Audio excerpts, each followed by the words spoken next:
So it's Jane Aline here from the Institute of Dental Business, and I'm here today with Sue. And Sue and I are a pair of wise birds. So, Sue, would you like to just introduce yourself? Thank you. I'm Sue Boynton. I'm a dentist and I'm an independent dental legal consultant. Fantastic.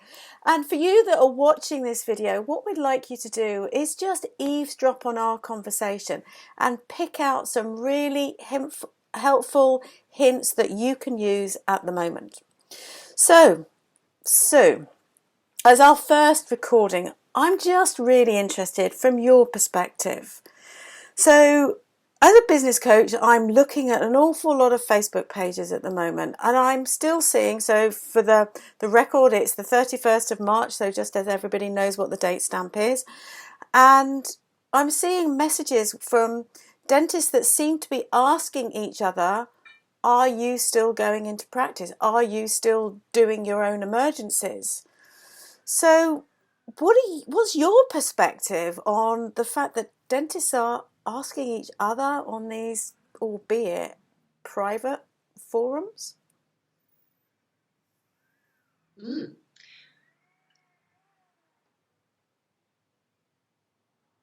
So, what's your take on it? Yeah, and that's a really interesting question, and I can understand why people are doing that. We've got a huge amount of uncertainty in dentistry at the moment, and we've never faced this situation No. before.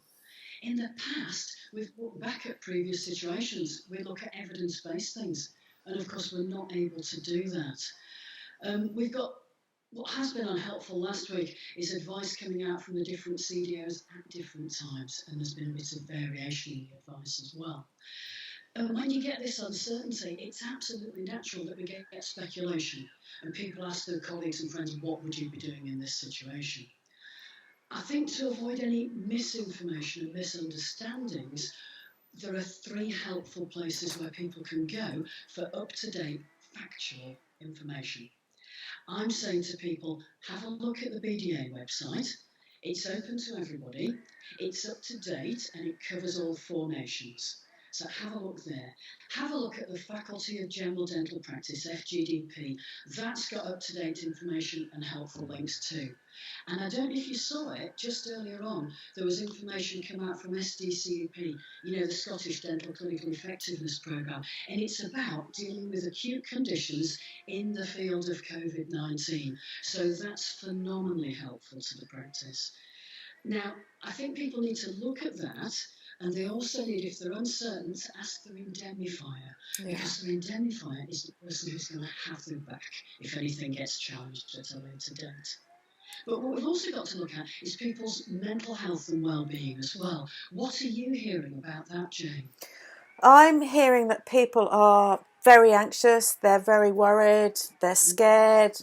The sense of uncertainty is really upsetting for them. So actually I'm working with a number of clients doing some NLP therapeutic coaching, helping them work through the anxiety so that they can work and make decisions so much better. And going back to what you're saying, some of the advice that I'm giving, because people are actually turning to me and actually asking for advice. As a coach, I don't like doing that. But some of the things that I'm saying is, yes, you've got to go to your indemnity. And also, if something does go wrong, I think that we are going to need to justify our decisions. So I fully acknowledge there is lots of information out there that is often conflicting. And I'm encouraging people to start journaling so that they're recording a diary that they can justify the decisions that they have made. So if they have decided to go out and see a patient for whatever reason, please record that you've contacted your indemnifier, record that what PPE that you've got, record what advice that you have been reading and the date stamp that can justify why you've made that decision. Because I think that in the future, the justification of our decisions is going to be really important.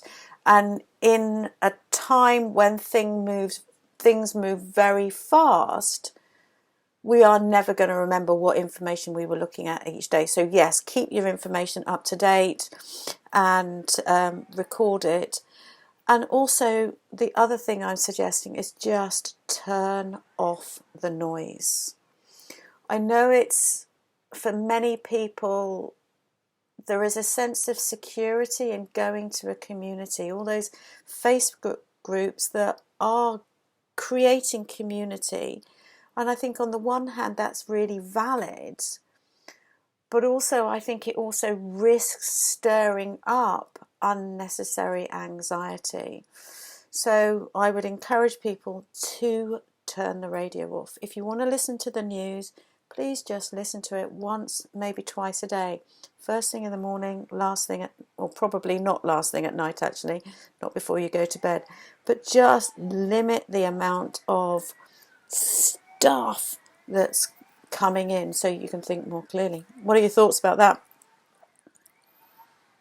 I think that's absolutely right. And one of the things I'm saying to people as well is have one nice thing to look forward Oh, to yeah, every day, absolutely. because we're doing so many challenging things. Absolutely. And I like your idea of constantly listening to the news. I think we need to listen to it at least once a day to see what's going on. Yeah, But have something good to look forward to. And it absolutely. might be something involving fresh air, might be something involving talking to friends, FaceTiming them, that type of thing. But Absolutely. something good. Absolutely. So, if I was to summarise this call before we go off air, I think what we're saying is firstly, make sure that you're getting your facts straight and go to reputable agencies, whether it's the BDA, the FGDP, or I can never remember their name, but the Scottish people. Make sure you get your facts right. We're suggesting that you record and go to your defence agency if you've got any questions. Record your thought process, turn off the noise, and make sure that every day that you've got something good to look forward to. Is that a great I assessment of think what that's we've... a brilliant I think that's Fantastic. a brilliant summary of our advice. And I think as our conversations develop, we'll have more of those little nuggets for people to take away each time. Okay. And that's what I really hope these conversations can be, is that they can be really deep, valuable little nuggets that people don't have to spend lots and lots of time with us. They can just cut to the chase. So it's been fabulous talking to you, and I'm just going to wave goodbye and we'll speak again soon. Take care.